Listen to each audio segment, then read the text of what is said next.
Kamusta mga katambay? Tara, samahan niyo ako sa daily routine ko sa pag-grab hanggang sa pagsundo kay Mrs. sa trabaho.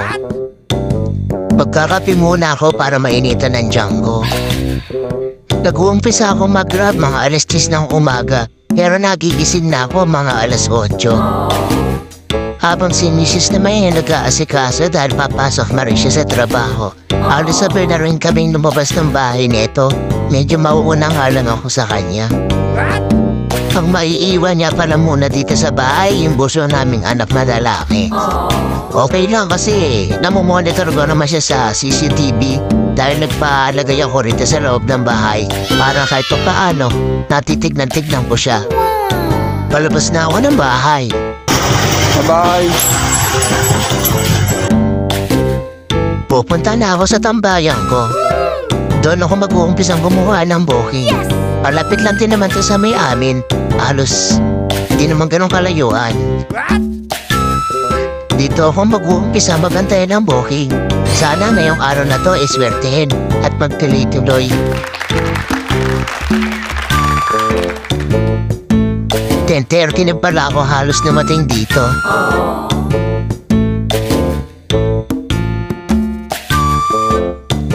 Nasa 10:59 na halos 11 na rin. Mag-aantay tayo ng booking mga katambay. Okay, meron na.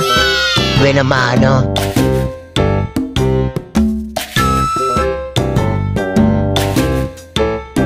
Tignan ko muna kung saan to.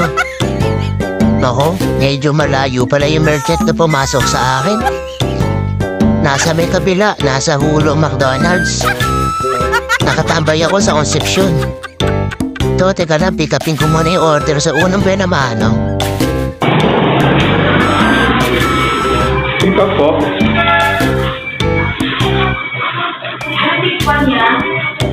Oo, 061.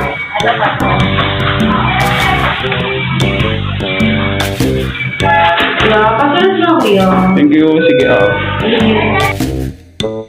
Picturean ko muna yung resibo. Pagkatapos kong picturean, kailangan ko muna pumirma dito sa logbook nila. Iayos ko muna yung pagkain ng customer ko. Dahil napala may kalayuan din pala yung pagdideliveran ko. Malayo na yung merchant ko. Malayo pa yung area ng customer ko. Yung location ng customer ko nasa Valenzuela. Puro shortcut na rin pala yung ginawa ko rito para mapabilis na rin yung pagpunta ko. Kasi may kalayuan niya rin. Nandito na ako sa area ng customer ko. Yes! Hanapin ko na lang kung saan siya mismo rito. Eto, lumabas na. Yung anak ng customer ko na lang yung pumuha ng order nila. Sige pa. Order complete, may first booking. Dahil nandito na rin lang ako, dito na rin ako magpapagas. Mas mura kasi rito mga katambay, malaki rin ang maititipid ko. 11:22, nakakaisang booking pa lang ako. Okay lang, kailangan ko talaga magpagas. Kasi ay kagabi, hindi rin ako nakapagpagas. Itong pinakarga ko, maghapon na itong gagamitin. Hanggang sa pagsundo kay Mrs. mamaya. May second booking. Dito pa rin sa McDonald's Hulo. Kasi nga, yung way ko dito pa rin talaga pabalik. Kaya dito rin ako tinabahan na din ang pangalawang booking.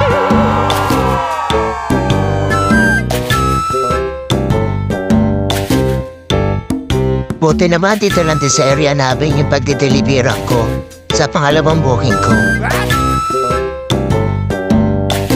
Kailangan ko talagang pumasok sa mga iskinita. Ganito talaga pag nagde-deliver ka ng mga pagkain.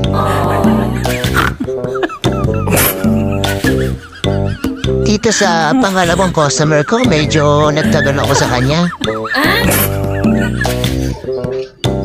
Labas na kuya? Opo, nakita ko na po, malayo po sa barangay.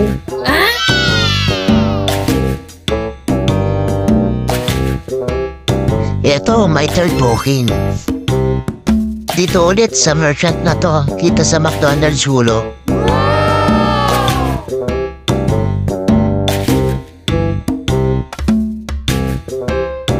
Sana lahat ng customer ganito, nakamonitor sa phone nila. Sige, ma'am. Dito ako nalungkot sa pang-apat na booking ko. Pagdating ko sa merchant, sarado. Naku, sabi ko ano ba to? Naka-order yung customer pero yung merchant sarado. Ang layo pa naman ang customer ko. Nasa Caloocan.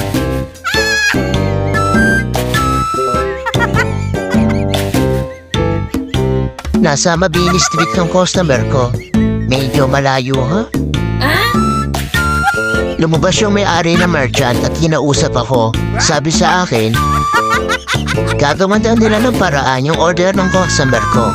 Sabi ko naman, sige po, sir. Pagkantay lang daw ako ng mga 15 minutes, lalabas daw yung order ko. Ang oras makakatambay 1:12. Nagtatanong na yung customer ko kung nasaan na daw ba ako. Ito, kausap ko siya ngayon. Pinapaliwanag ko yung naging problema ko sa merchant. Okay naman yung customer basta may deliver ko daw yung order nila. Naibigay na sa akin yung order ng customer ko. Ito na isa sa mga problema ng mga rider. Pagka ganito malalayo deliver, tapos nagka-problema pa sa merchant.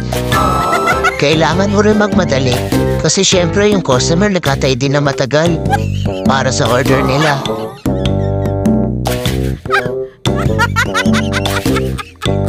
Nasa C3 Caloocan na ako, papunta sa customer.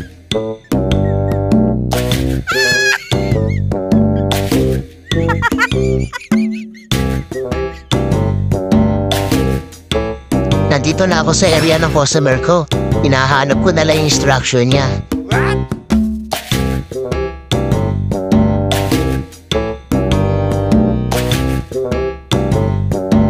Ito, naibigay ko na yung order ng customer ko.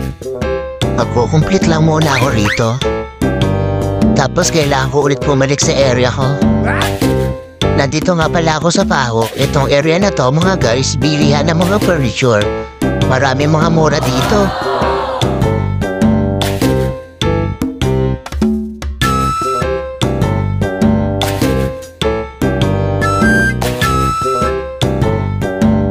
Pick up muna tayo ng order. Kinasukan ako mga katambay, Mang Inasal. Dito sa bayan ng Malabon.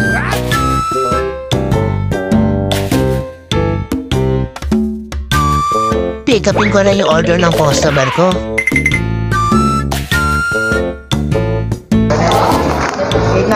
Oo, 896.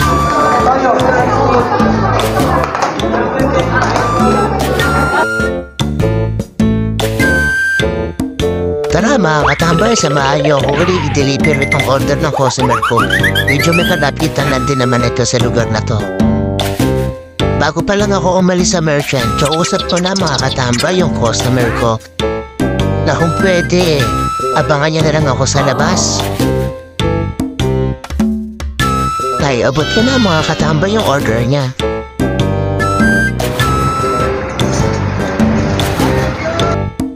Dito naman tayo ngayon sa Robinson Francis. Ito ako pinasukan ng booking.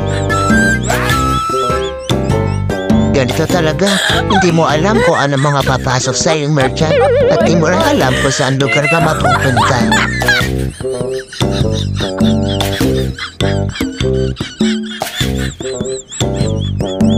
Ito, isa sa mga malayong deliver ko. Dito ko pinick up yung order ng customer ko. Dito sa Robinson Francis. Greenwich nga pala yung order niya. Ang deliver ko, Karohatan, Valenzuela. Pagdating mo, kailangan mo pang magantay. Kasi hindi naman lahat pagdating mo, i-pick upin mo na lang yung order. Alas 3:12 na. Ito na yung order ng customer ko. I-picture ko na lang. Medyo nagmamadali na rin ako rito.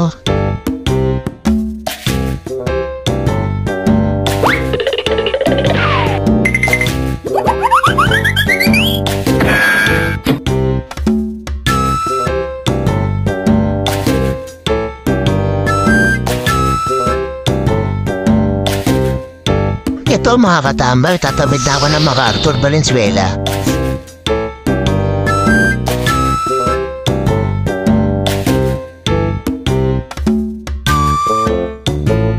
Ito na yung customer ko. Sa taga ng order niya, sinalubong niya na nga rin ako. Buti na lang din, nakita ko rin siya agad at naibigay ko na rin yung order niya. Ito, kukumpit yun na muna. Tapos, pwede na ulit kumuha ng booking. Ganito ang trabaho namin. Bilad sa init, basa sa ulan, saan nakakarating. Pero okay lang, basta pumaparehas. Basta huwag ka malamang sa kapwa mo. Ito, Fisherman Malabon. Meron akong buwan dito. Pipick upin ko na naman. Anong oras na rin to? Halos maghapon. Maghapon akong nagkaganito. Ang customer ko dalawa. Magkaiba ng merchant. Parehas pick up ng order. Tara mga katambay, samahan niyo ako ulit.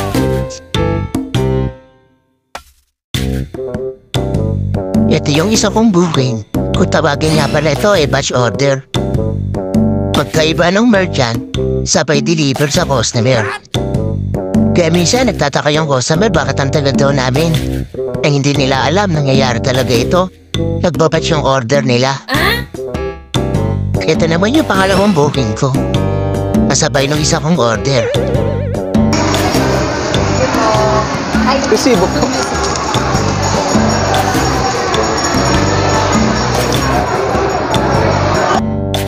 Ito, kailangan ko na naman ulit magmadali. Kasi dalawa nga yung customer ko. Pagkaiba ng deliver. Pero sabay ko silang ihahatid.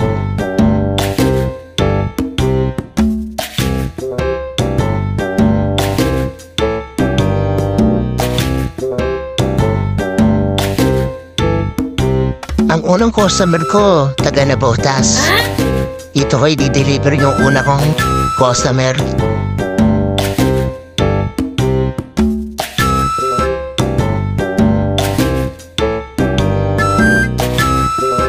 Ito na yung una kong customer.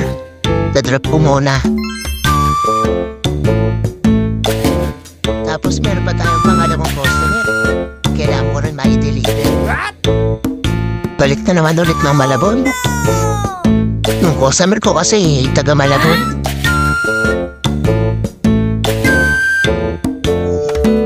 Ito yung pangalawang customer ko. Kasabay ng dineliver ko kaninang isa. Good job. Same process lang sa pag-complete ng order.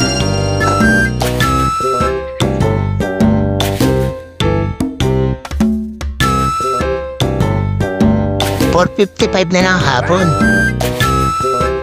Tuloy-tuloy lang. At siniswerte tayo sa booking. Yes! Pick up ako ng order dito sa Potato Corner. Alas 6:18 na ng hapon. Maya-maya, magdidilim na at susundo na rin ako kay Mrs. Ganito ang routine ko sa paghahanap buhay. Full time kasi ako rito kay Grab mga katambay. Dati kasi ako namamasada ng tricycle. Ngayon, lumipat muna ako rito kay Grab. Kasi nga, hindi naman ganun kalakasan sa pagta-tricycle. Dito kahit papaano, kaya niya naman i-provide yung mga pangangailangan namin. Basta masipag ka nga lang. Nag-umpisa akong mag-Grab mga katambay, kasagsaga ng COVID. Hanggang ngayon, nandito pa rin ako kay Grab. Sinanay ko na rin yung katawang ko rito sa kanya. Ito mga katambay, balik na naman tayo ulit ng Navotas para i-deliver yung order ng customer ko. Ito po. Okay na, thank you.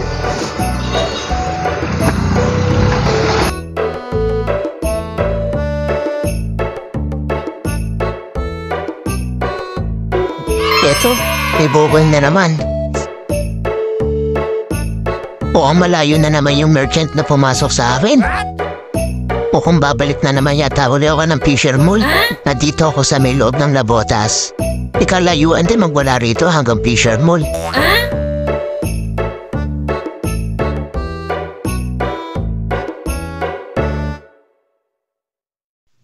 I-pick upin ko lang yung order ng customer ko. Tama nga mga katambay, Fisher Mall Malabon.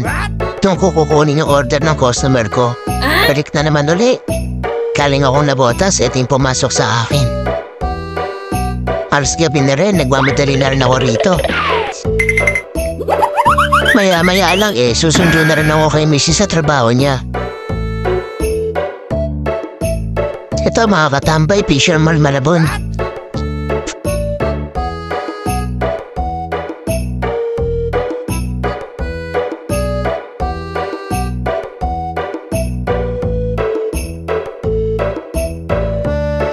Dito ako pipick up ng order ng customer ko.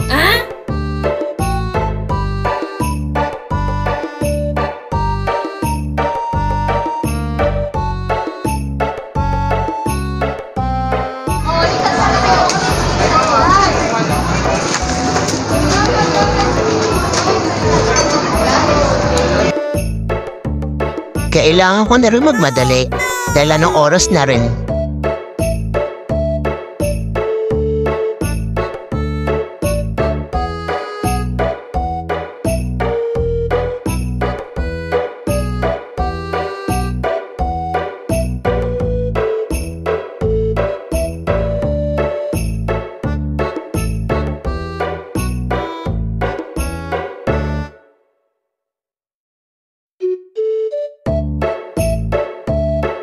Hinahanap po na lang yung bahay ng customer ko rito. Medyo nakaka-trigger si Rito sa area na to. 7:35. Nakita ko na yung customer ko. Ganun pa rin, same pa rin sa pag-complete ng order. Eto, alis na ako. Alis madilim na nga rin. Biruin ninyo, nakasabi ko isa sa mga katambayan ko sa Grab. Siya si Kuya Danny.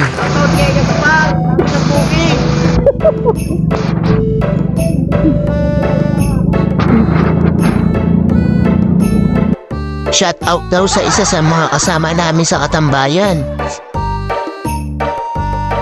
7:30 na nga rin, no? Kailangan ko lang huminto at umuwi para kunin yung helmet ni Mrs. dahil susundo na nga ako sa kanya sa trabaho.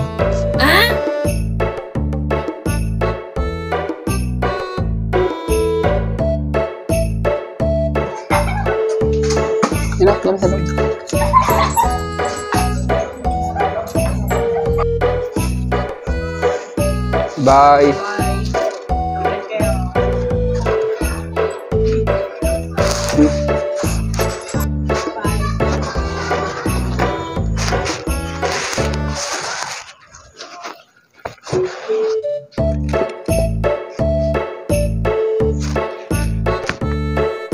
Ito mga katambay, kailangan ko nang huminto para sunduin si Mrs. sa trabaho. May kalayuan din na pagsandu ko sa kanya, mga katambay. Jong!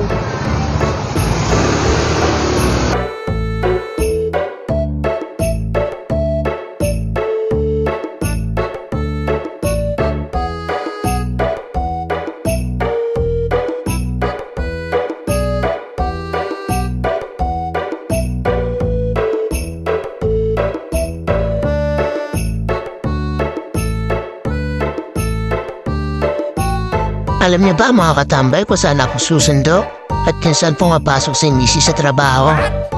Sa Pasay, yun ako susundo. Nagtatrabaho kasi siya sa Star City. Araw-araw, talagang sinusundo ko siya sa gabi. Kailangan ko rin sunduin si Mrs. sa pag-uwi. Kasi nga pagka hindi ko sinundo, madaling araw na siya nakaka-uwi dahil sa biyahe. Ito mga katambay, kailangan ko muna magpagas para dire-diretso yung pagsundo at sa pag-uwi. Kailangan ko rin magpagas kasi gagamitin ko pa rin to hanggang kinabukasan. Itong lugar na dinadaanan ko, ito yung Arten. Dito, kailangan marunong ka makiramdam at magmasid. Pagka nagkamali ka rito, naku, mahirap na. Sa mga dumadaan dito at dadaan, kailangan marunong kayo makiramdam dito. Unang-una, pakiramdaman niyo yung dinadaanan yung kalsada. Hindi lahat ng kalsada rito okay. Isa magugulat ka na lang. May mga bato, may mga gulong. Isa nasa gitna ng kalsada yan, hindi mo makapansin.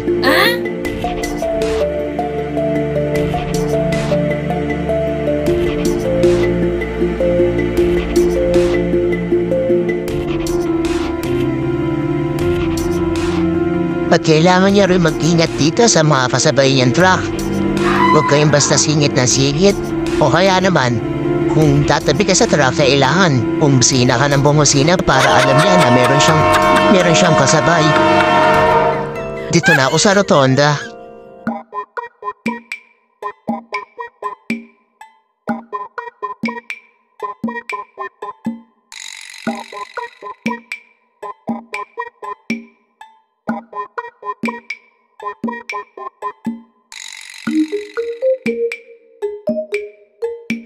Ito, luneta na nga ako.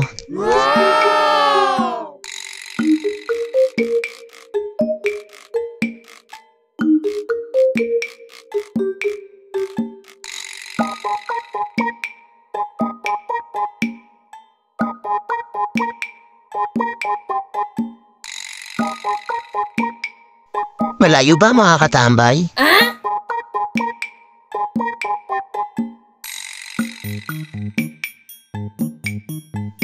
Araw-araw ko talagang ginagawa to mga katambay basta may pasok si misis. Sinusundo ko talaga yan sa trabaho. Kahit malayo, okay lang. Ganun talaga, kailangan talaga magtulungan.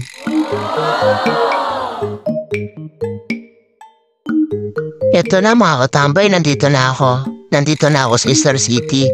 Hanap lang ako ng paparadahan.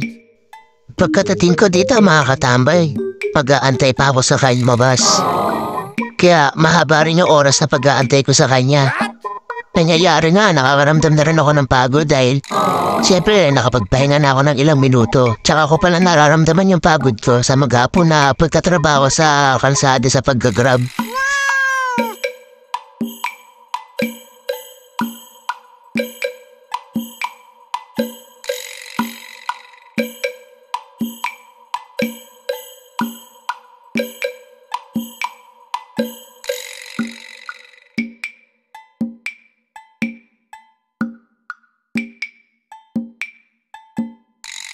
Sa tagal ko na sumusundo dito, halos yung ibang mga nakatambay rito kilala ko na rin.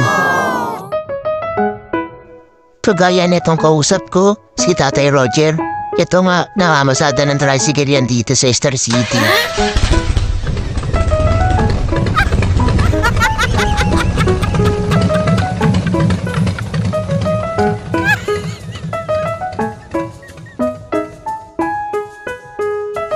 Ito na si Mrs. mga katambay.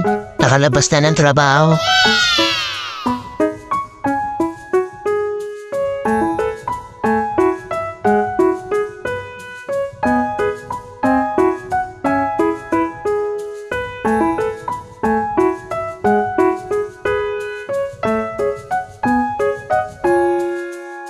Ito mga katambay, nagabayak kami rito. Kinabukasan, ganito na naman ulit ang routine ko hanggang sa maggabi. Maraming salamat mga katambay sa panonood sa aking daily routine sa paghahanap buhay hanggang sa pagsundo kay Mrs. sa trabaho. At huwag sana kayong magsawang manood. At sa mga susunod ko pang mini-vlog, pasuporta na lang mga katambay. Maraming salamat sa lahat!